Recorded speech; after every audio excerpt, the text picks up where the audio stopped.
বাইরের ওয়েদারটা এখন বেশ ভালোই, একটু একটু ঠান্ডা ঠান্ডা আছে। যদি তোমরা সকালবেলায় রোদে বসো তাহলে বেশ ভালোই লাগবে। কিন্তু সকালবেলা ফুলগুলো তুলে নিয়েছি, তার কারণ আজকে যেহেতু বৃহস্পতিবার, পুজোটা আগে সকাল সকাল দিয়ে নেব, তা না হলে পুজো দিতে অনেক বেলা হয়ে যায়। দোল পূর্ণিমা নিশি নির্মল আকাশ, মন্দ মন্দ বহিতেছে মলয় বাতাস, লক্ষ্মী মায়ে লয়ে সাথে দেবনারায়ণ।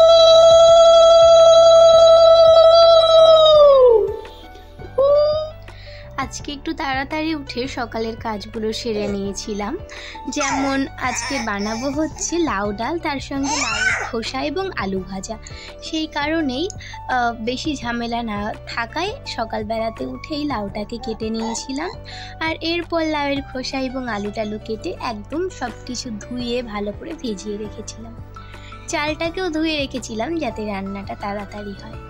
তার কারণ ভিভান তো কোলেই থাকে বেশিরভাগ, কোল থেকে নামতে চায় না। আর যেহেতু ঠান্ডা লেগে আছে, শরীরটা ওর ভালো নেই, সেই কারণে কোল থেকে নামতে চাইছে না। বাচ্চারা তো একটু শরীর খারাপ হলে ঘ্যান ঘ্যান করে, এটা তো জানা কথাই। সেই কারণে ওকে যেহেতু কোলে নিয়েই সমস্ত কিছু আমায় করতে হয়, তাই রান্নাটা আগে গুছিয়ে নিয়েছি বলে মাথায় কিন্তু অতটা আমার চাপ নেই।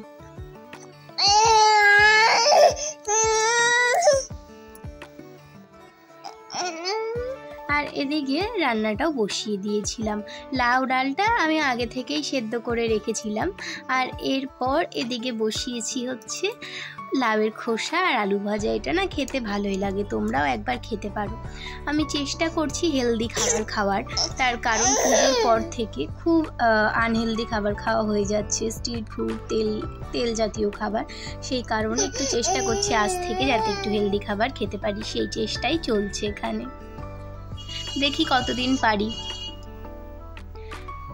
লাউয়ের খোসাটা ভাজা সেরকম কোনো ঝামেলাই না, আলু যেভাবে ভাজে ঠিক ওরকমভাবেই ভাজতে হয়। আলু এবং লাউয়ের খোসাটা কেটে ধুয়ে নিয়েছিলাম। তারপর ধুয়ে জল ঝরিয়ে একটা বাটিতে রেখে দিয়েছিলাম। এরপর কড়াইয়ে সর্ষের তেল গরম করে তার মধ্যে কালো জিরে ফোড়ন, এরপর ওর মধ্যে আগে থেকে ওই কেটে রেখেছিলাম লাউয়ের খোসা আলু, সেটা দিয়ে দিয়েছিলাম।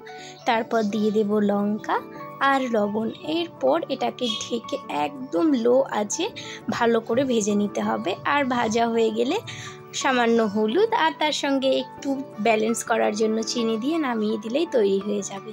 আর লাউ ডালটাও বানিয়ে নিয়েছিলাম। আজকের খাবার হচ্ছে লাউ ডাল আর লাউয়ের খোসা এবং আলু ভাজা। দুটো খাবারই কিন্তু বেশ সুস্বাদু, তোমরা একবার চাইলে বানিয়ে দেখতে পারো, আশা করছি ভালো লাগবে।